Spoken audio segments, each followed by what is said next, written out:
नमस्कार। प्रांजल ज्ञान गंगा में आप सभी का स्वागत है। कल हमने गरुड़ जी का अमृत लेकर आना और विनिता को दासी भाव से छुड़ाने की कथा को सुना था। आज हम शेषनाग की वर प्राप्ति और माता के शाप से बचने के लिए सर्पों की बातचीत की कथा सुनेंगे। तो चलिए, शेषनाग जी को कैसे वर प्राप्त होता है और सांप कैसे अपनी माता के सांप से बचते हैं, यह सब कथा श्रवण करते हैं। शौनक जी ने पूछा, सुतनंदन, जब सर्पों को यह मालूम हो गया कि माता कद्रू ने हमें शाप दे दिया है, तब उन्होंने उसके निवारण के लिए क्या किया? उग्र जी ने कहा, उन सर्पों में एक शेषनाग भी थे, जिन्होंने कद्रू और अन्य सर्पों का साथ छोड़कर कठिन तपस्या आरंभ की। वे केवल हवा पीकर रहते थे और अपने व्रत का पूर्ण पालन करते थे। वे अपनी इंद्रियों को वश में करके गंधमादन, बद्रिकाश्रम, गोकर्ण और हिमालय आदि की तराई में एकांतवास करते और पवित्र तीर्थों तथा धामों की यात्रा भी करते थे। ब्रह्मा जी ने देखा कि शेषनाग के शरीर का मांस, त्वचा और नाड़ियां सूख गई हैं। उनका सच्चा धैर्य और तपस्या देखकर वे उनके पास आए और बोले, शेष, तुम अपनी तीव्र तपस्या से प्रजा को संतप्त क्यों कर रहे हो? इस घोर तपस्या का उद्देश्य क्या है? कोई प्रजा के हित का काम क्यों नहीं करते? बतलाओ, तुम्हारी क्या इच्छा है?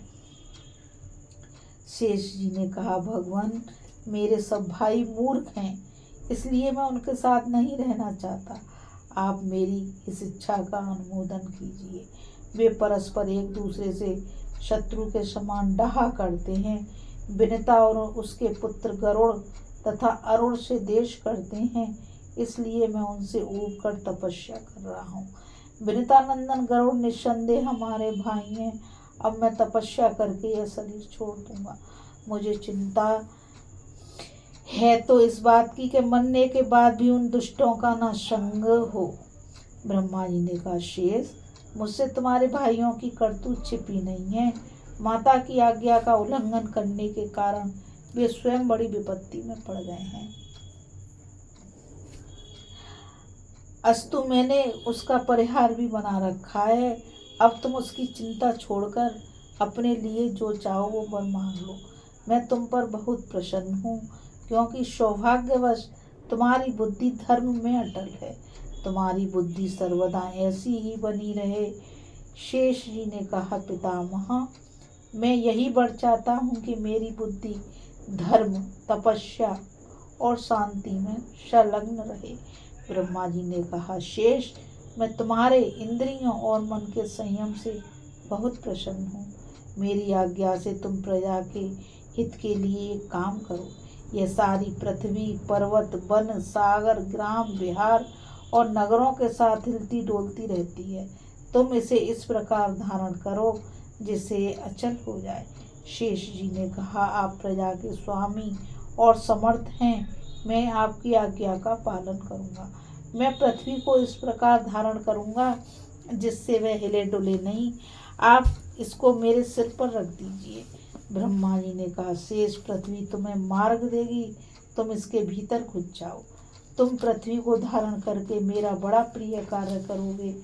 ब्रह्मा जी की आज्ञा अनुसार शेषनाग भूविवर में प्रवेश करके नीचे चले गए और समुद्र से घिरी पृथ्वी को चारों ओर से पकड़कर सिर पर उठा लिया।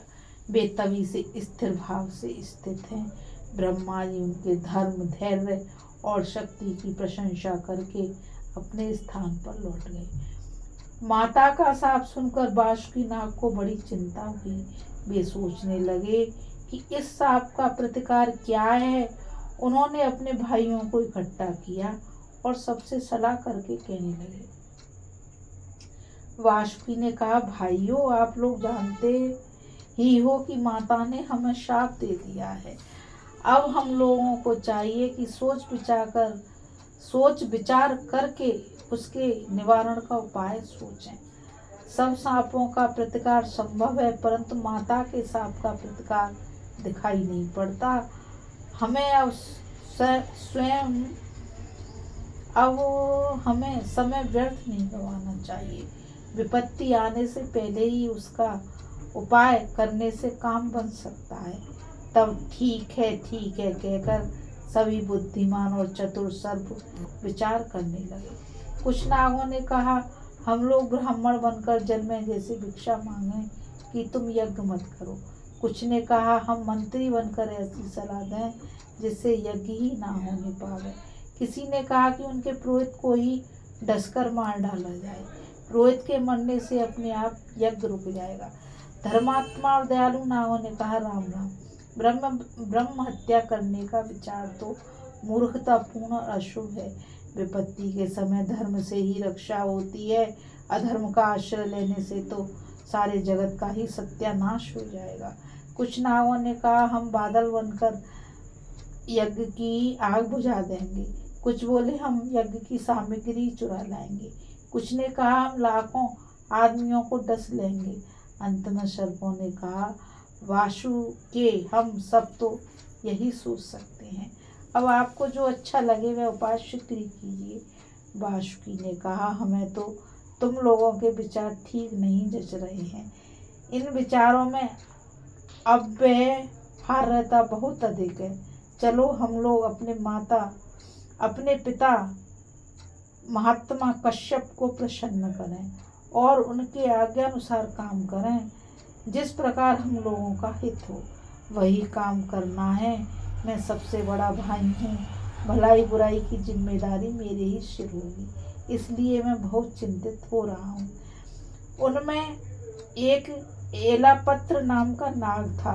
उसने सब सर्पों और वासुकी की सम्मति सुनकर कहा कि भाइयों, उस यज्ञ का रुकना अथवा जन्मेजय का मान जाना संभव नहीं। अपने भाग्य के अपराध को भाग्य पर ही छोड़ देना चाहिए। दूसरे के आश्रय से काम नहीं चलता। इस विपत्ति से बचने के लिए मैं जो कहता हूँ उसे आप लोग ध्यानपूर्वक सुनिए।